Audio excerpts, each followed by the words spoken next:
How's it? Sean from Combat Simulations, Units and Markers. This is the tutorial we're going to be playing today from Lock and Load. Alright, so before we get started, please subscribe to my channel, it's free. And also leave comments and suggestions. And watch my videos. And like them and share them, helps me even more. Alright, so, Units and Markers. Overview of the game's counters. What the numbers and symbols mean for each type of unit. Alright, let's begin. I can't wait. Let's begin the tutorial. Alright, so let's just move across here. Okay, so we get a nice look at this. Alright, units and markers. This tutorial will go over the counters used in the game.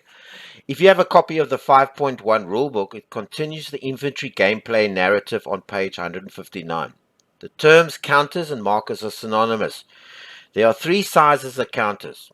The tabletop versions are 5/8, 3/4, and 7/8. Most of the counters in Lock and Load Tactical are the smaller 5/8 size. Right, next step. Right, multi-man counters. Squads, half squads, and crews are all multi-man counters, MMCs. A squad is shown here. At the bottom of the counter are three numbers. From left to right, so he's talking about these three over here. From left to right, they are in the inherent firepower, the range, and the movement factor. Okay, the number in the circle in the upper right is its morale rating. So this is the morale rating of the unit. Okay, next step. Inherent firepower. A unit's inherent firepower, in this case 2, is its firepower without the addition of any heavier support weapons, SWs. The IFP is added to direct fire attacks. The inherent firepower can be 0. If a unit cannot initiate or participate in direct fire attacks, the IFP is listed as an asterisk. Okay, so there's the firepower. And it's firepower without the addition of any support weapons. Alright, next. Range. A unit's range is how many hexes the unit can fire in with its IFP, its inherent firepower. Count the target hex, but not the firing unit's hex when counting the range. Okay, that's clear enough. A unit's movement factor, alright, is the number of movement points a unit can spend during an impulse. A game turn is comprised of each side conducting alternating impulses in which the units in one hex are activated to perform actions such as moving and firing. Alright, next, that's straightforward. A unit's morale is its general measure. It is a general measure of its willingness to fight. The front of a unit's counter is its good order side. The back generally is its shaken side. Alright, so there's the shaken side. Shaken MMCs, multi-man counters, lose their IFP and cannot fire and have their movement factor reduced usually by half. So they cannot fire, they have no range, and they have their movement factor halved. Alright, so if they're shaken. Identification badge. If present, a unit's identification badge indicates which leader or other type of rallying unit may attempt to rally this unit if it becomes shaken. Alright. As a general rule, leaders, heroes, medics, corpsmen, chaplains, nurses, and pipers can only rally units that have the same background color and matching identification badge. So that's straightforward. This basically has to be the same. If you want to use heroes and medics to rally this unit, has to have come from the same unit essentially. That's what that means. Okay, good. Squads. Squads are MMCs that represent 8 to 12 men. There are two figures on the counter, so they always have two figures on the counter. Squads are sometimes referred to by the numbers on the counter. This German squad would be called a 164 or 1645. So that's including the morale 5 at the end. Okay. Assault movement factor. Units with a red box around their movement factor, such as this 254 American squad, can use assault move and assault fire, explained in a later tutorial. Alright, so they can use assault move and assault fire. Half squads. Half squads are multi-man counters that represent 4 to 6 men. And there's one figure on the counter, so they always only have one figure. Half squads are usually created during play when a unit suffers casualties. Casualty results in combat. But some scenarios start with half squads already present. So that makes sense. If you've got casualties, your full squad is reduced to a half squad. Alright. Crews. Crews are multi-man counters that represent an abandoned or destroyed vehicle's crew and are considered half squads. As with half squads, one figure is on the counter. Okay, fair enough. Okay, weapon teams. Weapon teams are a large size counter, are on a larger size counter than other MMCs, but are still multi-man counters. They represent larger weapons such as mortars, heavy machine guns, and anti-tank guns, and their crews as well. Their firepower, range, and movement factor and morale are in the same locations on their counter as other multi-man counters. So there we go. So this is the inherent firepower 4. There's their range, there's their movement factor, and there's their morale. So simple, eh? Straightforward. Okay, counter-facing and covered arc. Okay, some weapon teams, such as this anti-tank gun, have a facing. The red arrow in the upper left corner denotes the facing of the counter. Weapon teams with facing and all vehicles always face one of the hex's vertices. The two hexes on either side of the vertex create the front arc of this counter. So that's the way I understand it. This is what he's talking about. Let me just move this. God, if I could get this thing here. So let's look at a count. Let's look at a hex. So vertice, what he means is that these points are vertices. So the vehicle faces into these vertices, these points, and either side is the unit's front arc. So this side of the vertice and that side there would be the front arc. So it's facing this way, but it's pointing there. That's how I understand that. Okay, good. All right, next step. Okay, HE equivalent. Ordnance weapons also have a high explosive equivalent number. The HE equivalent is shown in a square to the left of the unit's morale. Okay, so he's put it nicely for us. That's the ordnance HE equivalent. This is used for ordnance weapons that fire at non-vehicle targets and their effective firepower versus those targets if they hit. So this is obviously at infantry, soft targets. Yeah, so that would be their ordnance, their HE equivalent versus soft targets. Single man counters. Single man counters are significant individuals who have special abilities and the power to alter the course of battle. Leaders, heroes, medics, snipers, and armor leaders are all single man counters. Single man counters have a face or a single figure on them. Okay. Leaders. Leaders are single-man counters representing officers or non-commissioned officers, NCOs.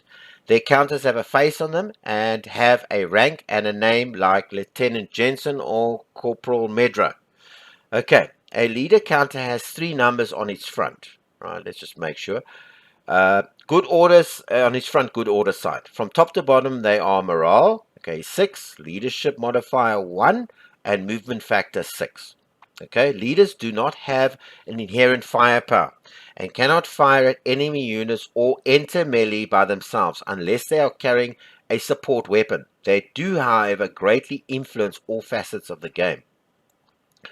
So, leaders don't have an inherent firepower. They cannot fire at enemy units or enter melee by themselves unless they are carrying a support weapon. So they need a support weapon to actually become combat effective by themselves. But they can't go into any of these places. They usually can't melee. They can't melee by themselves. They've always got to have somebody with them. It's fair enough. I understand that. That makes perfect sense there. Just as multi-man counters, morale is a general measure of a leader's willingness to fight. Okay, number 6, leadership modifier. A leadership modifier is the measure of his or her leadership and ability to influence fire combat, damage checks, melee combat, rallying, close assaults of vehicles, and other functions. Each of these will be addressed in later tutorials. So this factor influences damage checks, fire combat when the unit shoots, damage checks, when the units take damage, melee combat, and rallying, and close assaults of vehicles, and other functions. Bro, you see how important leaders are. Okay, movement factor. Just like with multi-man counters, a leader's movement factor is the number of movement points that they can spend during an impulse. Leaders more often than not have a movement factor of 6. Okay, he has one. Good order leaders, when stacked with and moving with squads and half squads, can use double time movement, which adds 2 to the multi-man counter's movement factors. Movement factor, as long as the multi-man counter's movement factor does not exceed the leader's movement factor. So basically, how I understand this is that if you got a leader, all right, with say one squad, and that squad's movement factor is 4, right? He basically, because he's with a leader, that squad, that whole combined unit can move 6, can move up to the leadership. He always adds 2, but he can't go more than that. You can't go over the leader's number. So you can't have them if the squad is got a movement factor of 5, you can't add 2 and he can now move 7. The maximum he can move is 6, but he adds 2. So that makes sense. See how easy this is. Such a simple, just easy. Even the cards are very easy to understand. They've got the big numbers: morale, leadership, and movement factor. Okay, leadership range. Sorry, I'm just having. All leaders have an inherent leadership range of 1. This is not printed on the counter. Leadership range is used for activation. During an impulse, a leader can activate units in his or her hex and all adjacent hexes. Chain activation can occur if there's a leader in an adjacent hex. Note, leg leaders can't activate vehicles in adjacent hexes, and armor leaders can't activate leg units in adjacent hexes. Okay, so they can only activate their own types. All right, so shaken leaders lose their leadership modifier and their movement factor is usually half. So as soon as he's shaken, he loses that ability, that leadership ability modifier, and his movement is halved. Okay. Wounded leaders. Leaders who become wounded lose their leadership range, so they don't have a range anymore, and subtract 1 from their morale. Leaders, wounded or not, can call in off-board artillery, fire star shells at night, make spotting attempts, and possess skills. These topics will be covered in later tutorials. So, a wounded leader can still call off-board artillery in, star shells, but he loses his leadership range, so he can't activate other squares around him, and he loses 1 from his morale. So it's interesting to know that. That's important. Heroes. Heroes are the most dynamic units in Lock and Load tactical system. They can change the tide of battle. Heroes sometimes begin the scenario as part of the order of battle, but are frequently created due to combat results. So that's easy to read again. There's his inherent firepower, his range, and his movement factor. He can assault move, and there's his morale. Okay, heroes. Heroes have a single figure and a name on their counter. Their combat information is the same layout as multi-man counters. The IFP, range, and movement factor across the bottom, and the morale on the upper right. Heroes never shake. They are too busy being heroic. Okay, wounded heroes. Heroes can be wounded, though, and the back side of the counter has the wounded information. Okay, so this is the back side of the counter. Other abilities of heroes. They always use their full inherent firepower during multi-unit attacks. Okay. Shaken units in the hex may make shaken units in the hex may make rally attempts. They can assault move and assault fire. They can close assault vehicles. They shift the melee odds 1 column in their side's favor when attacking. Okay, more on melee in a future tutorial, and they possess skills. So they can also rally. And they can assault, move, and fire. They can close assault, and they always use their full firepower. During a multi-unit attack. All right, brilliant, and they can possess skills, and they never shake. They never shake themselves. The normal heroes. All right. Okay, next. Medics. Medics and corpsmen represent exceptional medical personnel. Medic counters do not have an IFP or range. Both of those fields will be marked with an asterisk, but they do have a movement factor and a morale. They cannot possess or fire support weapons either, so they can't shoot. Medics. During each turn's rally phase, a medic can A. remove the wounded marker from a single man counter, including himself, or B, rally a shaken multi-man counter or single-man counter, including himself, to its good side, right?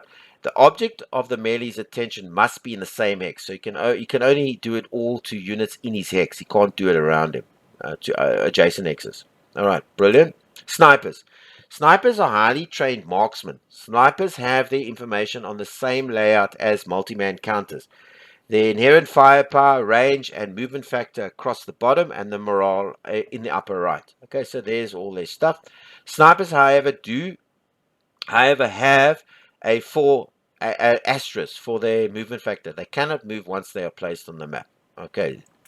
Snipers fire individually, never with other units, and roll a 2d6 instead of a 1d6. So they basically roll 2 dices. When in a hex with them by themselves, they double the hex's target modifier.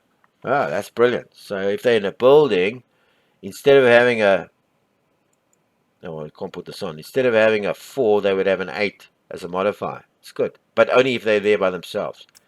All right, armor leaders. Armor leaders are like regular leaders with a morale and a leadership modifier, but have no movement factor as they are fixed to their vehicle. If an armor leader's vehicle is destroyed or abandoned, the leader is removed from the scenario. All right. Support weapons. Support weapons are additional weapons that a multi-man counter or a single-man counter can possess. Okay, direct fire support weapons such as this machine gun have firepower and range values. Okay, so there's the firepower and their range. Firepower is on the left and is added to direct fire attacks. So this would be added to if it's held by an infantry unit, this will be added to the infantry unit's fire attack. Okay, so the number on the right is the range of the support weapon. This can often be further than the range of the unit that is using the weapon. Targets beyond the unit's range, but within the support weapon's range, are attacked using only the support weapon's firepower. So that's very important to understand. So what that means, the way I understand it, is that say you've got an infantry unit, say a multi-man counter, a full one with 2 units, and his firepower is say 2. That's the counter's units, and you've got him with this. He's got this weapon, and there's a 2 there. So when he shoots with this weapon, it's 4. His firepower becomes 4, but only within the multi-man target's range, his own personal range. This weapon has a range of 9, which means he can shoot up a whole 9 hexes, but the multi-man target may not be able to shoot 9 hexes. He can only shoot 4. So he can still shoot the 9 hexes in range, okay, but he only shoots with a firepower of 2. But if it's within the multi-man target's range, his own personal range of, say, 4, then this 2 is added to that multi-man target's counter's range firepower. So if it's 2 and this is 2, then it's 4. I hope I'm explaining. That's how I understand this. All right. Next step. Dismantled support weapons. Okay, some support weapons have a dismantled side on the back side of the counter. These types of support weapons cannot be moved unless they are dismantled. Some, such as the M1919A4, cannot be fired when dismantled. Others can be fired with a reduced firepower range or range. All right. A support weapon can be changed from dismantled to assembled or vice versa in the rally phase by clicking on the weapon in the unit selection window. So it'll be down here. All right, ordnance support weapons. Some support weapons, such as bazookas or Panzerfaust, fire ordnance. The number in the square on the lower right is the support weapon's HE equivalent. So this number 2 is the support fire, is the firepower of the bazooka. As with the ATGM weapon team we saw earlier, the HE equivalent is used when the weapon is fired at non-vehicle targets, and it is effective its effective firepower versus those targets if it hits. So only against non-vehicle targets, infantry, I suppose. I'm assuming. Okay. All right. So the ordnance to hit table range.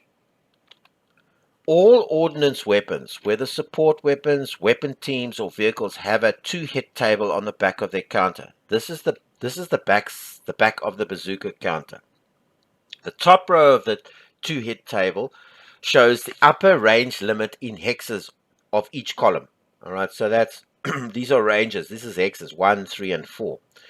Therefore, this bazooka uses the first column, reading 1, for the range of 1 hex or less. The second column, reading 3, for range 3 or 2. And the third column, reading 4 for range 4, which is also its overall maximum range. Okay, so that's as far as it can shoot. So 1 and under 1, 3 and 2, which is one above. So 3 is for 2 and 3, and 4 is for 4. Okay, good. The second row in the table is the number needed to hit a target in each range. The listed number or less must be rolled on a 2 dice after any die modifiers in order to hit. Okay, cool. Let's just understand that. Bazooka table reads 10 in the first column. Okay, at range 1 or less, it needs to roll a 10 or less to hit. Okay. 7 in the center column, so 7 over there, at range 2 or 3, needs to roll a 7 or less to hit. Okay, so this is just the dice rolls that it needs. 4 in the final column, at range 4, needs to roll a 4 or less to hit. Okay, that's pretty straightforward, eh? Just got to remember, you don't need the computer does all this, but can you imagine playing the game, board game with a human being and having to just, okay, it's pretty simple. Things are, the stuff is simple, but that's fine. But the problem is when you add up, you have a million simple things to remember. It's fine. It's not complicated. It's simple. This is a few simple things. But what is this? So yeah, board games are complicated, but luckily the computer does all this. Okay. As you see from this example, range can have a large effect on the odds of an ordnance weapon hitting its target. Yeah, we can see that. Range is very important. Okay. Okay, the ordnance to hit table penetration, which is the bottom. So the top we got the range, we got the chance to hit in the second row, and then we got the penetration. The bottom row in the table is the penetration number for each range band. For this bazooka, the range has no effect on this penetration. It is 3 in all columns. So it's like a heat weapon. So it doesn't have a penetration. It's a heat weapon. So it will always be a 3. Okay, good. Ordnance to hit table heat. H in a circle indicates the bazooka uses heat ammunition. Alternately, if the numbers on the table are red coded, this also indicates heat ammunition. Okay. All right. We will cover rules of heat ammunition in a later tutorial. All right. Cool. All right. Here's another ordnance to hit table. This is the back of an ATG weapon team counter from earlier. Okay, that's we had earlier.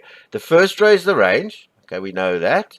The second row is the 2 hit, and the third row is the penetration. Okay, the ATG fires as follows. All right, left column 6. All right, range 6 or less. To hit 8 and penetration 4. The second column 12. Okay, range 12 down to 7.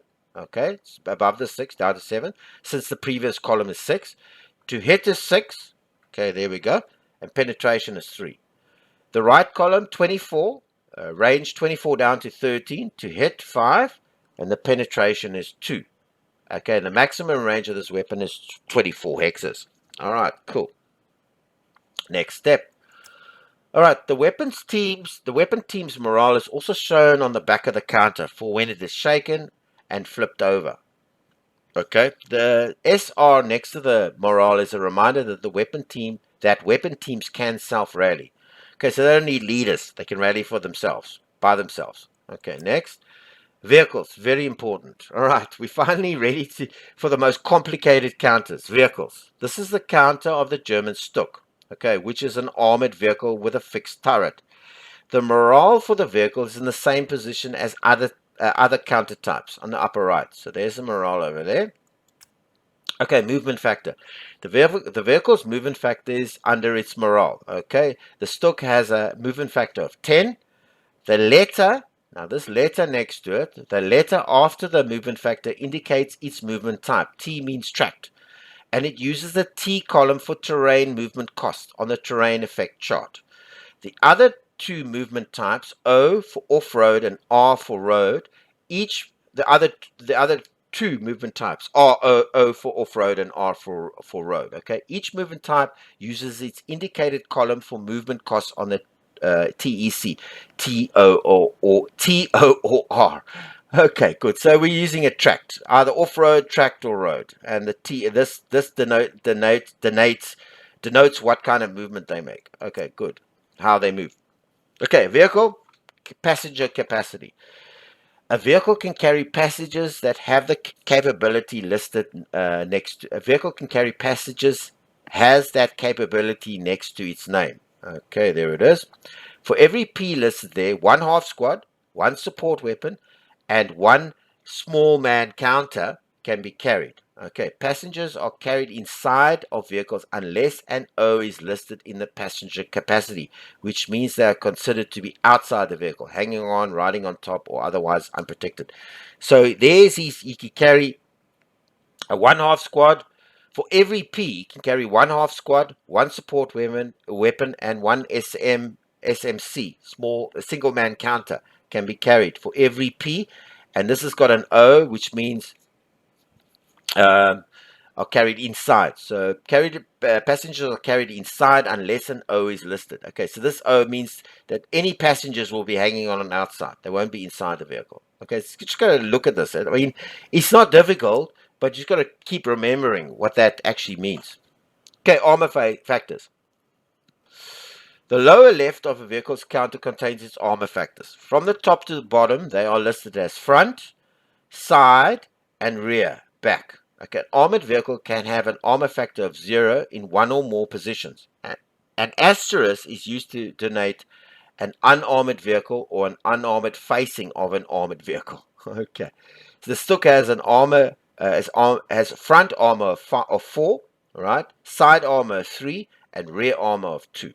Okay, as you say there, so 4, 3, and 2. All right, so as covered, counter-facing and covered arc.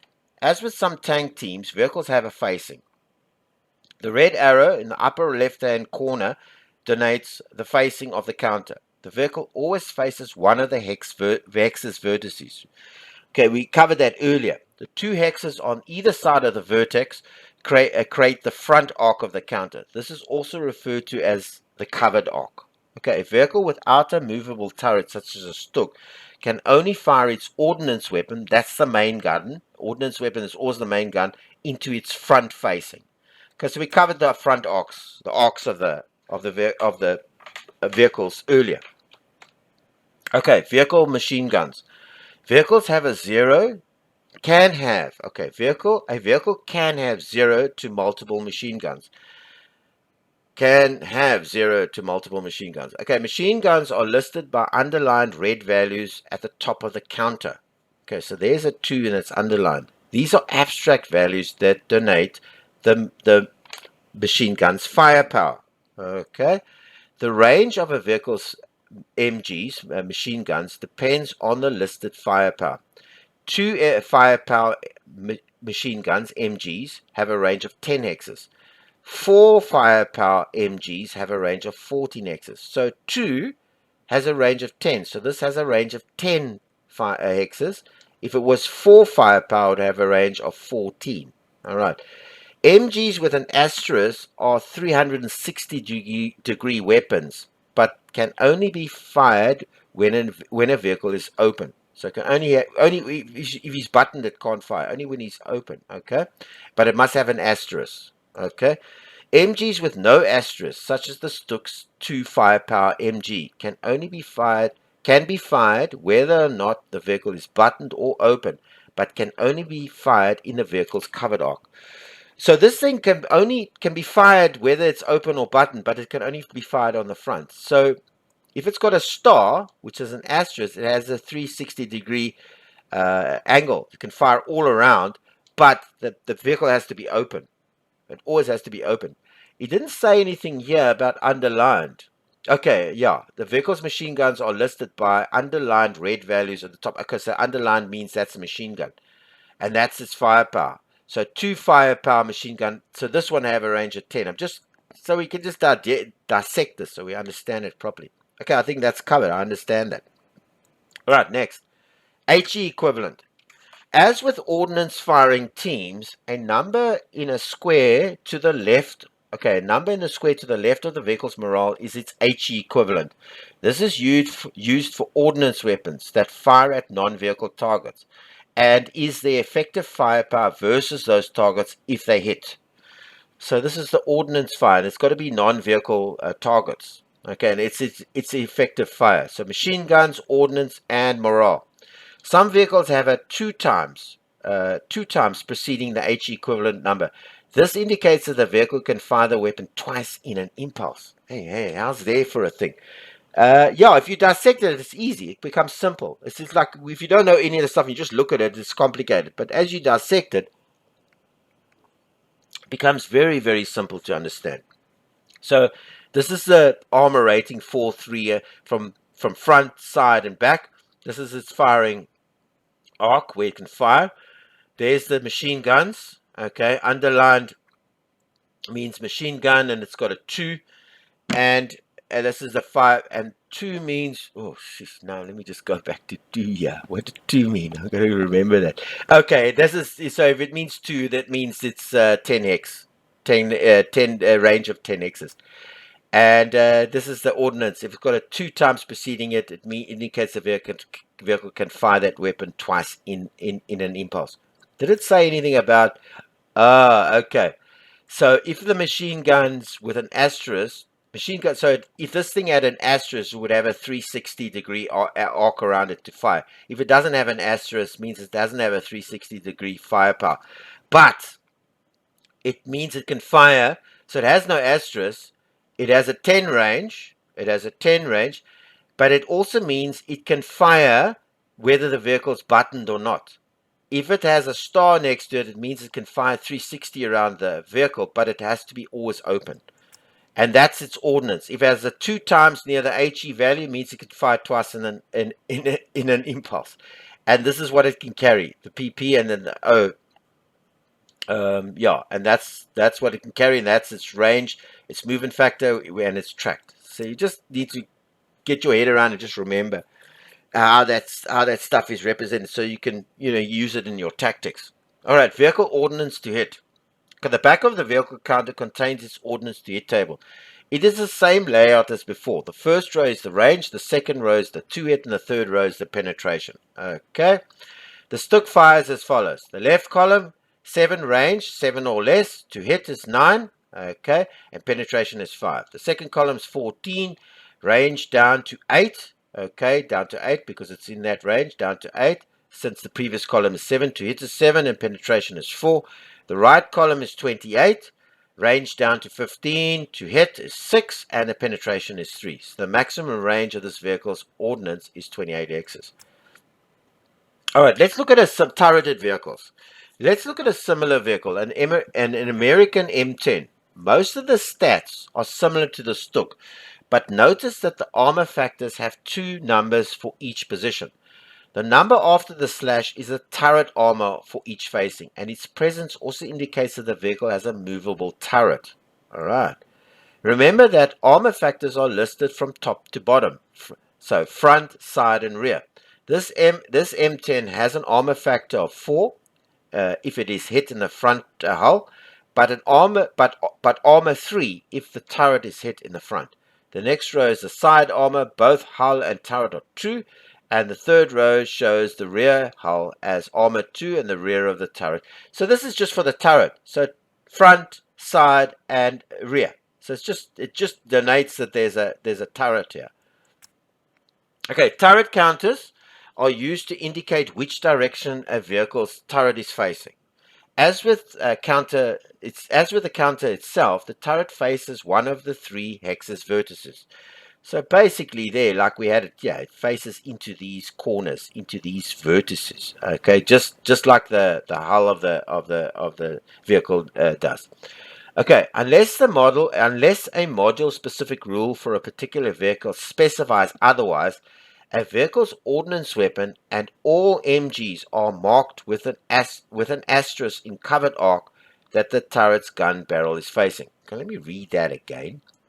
Unless a module-specific rule for a particular vehicle specifies otherwise, okay, a vehicle's ordnance weapon and all machine guns not marked with an asterisk fire in the covered arc that the turret's gun barrel is facing. Okay, so when it's marked with an asterisk, it's got that 360 turn. Okay, turret counters also have an open and button side and can be used to indicate the vehicle's button status. Okay, all right, then we understand that. Various administrative markers are used during gameplay to mark conditions of units or hexes on the map. There is a game option in the game's interface section to toggle between showing moved, fired, etc. counters as small tags on unit counters or showing them as large tags as large counters on the board. All right, next step. You have now seen almost all the types of counters used in the game. Wow, some modules introduce new types of counters, and module specific tutorials will cover those. But for now, go on to the next tutorial and learn how the game's phases work. Right, there we finished. Okay, let's go. All right, just to you see that, like you said, that's basically almost all the counters and what all their meanings mean. So it can be a little daunting when you first look at it, but it's all very logical. I mean, if you look at it, there's the firepower, the movement. At the bottom of the hex, you've got the firepower, the range, and then the movement, and then the top is the morale. And basically, all the counters are arranged in that sort of format. Even the tanks, even the complicated ones like the tanks, they also have this. I mean, it's easy to understand. They don't have this bottom part like the infantry, the unit counters, but they have a very logical thing. You know, you've got your range in your whether it's tracked or off-road or road. Then you've got those, you know, like the armor thickness on the front, the sides, and the rear. And once you get used to all that, once you get used looking at it all the time, it comes second hand. Yeah, I mean, it's easy to pick up. So it's not so difficult. These are the basic, simple stuff. It's quite easy. And once you start playing, you start to pick this up. So you can, you can play with the tanks and the infantry counters and whatever. Infantry counters are easy to understand. Even the ordnance counters, and on the back they've got an easy sort of to hit chart thing. But I mean, the computer does all that. So you don't need to worry about it. You just need to know. I mean, you're using what you know. Like, for example, you know for a fact that a Panther is going to knock out a Sherman much before, at a much larger range, the Sherman can knock you. So you can use those basic tank tactics to understand how to use your tanks. You don't need to know all the specific details, but it's nice to know them, so it makes you play the game better. All right, and as you go along, you'll learn these. All right, so it's units and markers, great tutorial. I love this. I went through these a good couple of times. I often go over these units and counters because they're so well represented. All right, cool. I think I've said enough. Okay, our next tutorial will be on the outline of play, the phase, how it actually works. All right, until our next tutorial, as Sean from Combat Simulations, please subscribe to my channel. It's free. And also leave comments and suggestions and watch my videos and like them and stuff like that and share them. It helps me a lot, I promise you. All right, until our next tutorial, the outline of play, good day on you.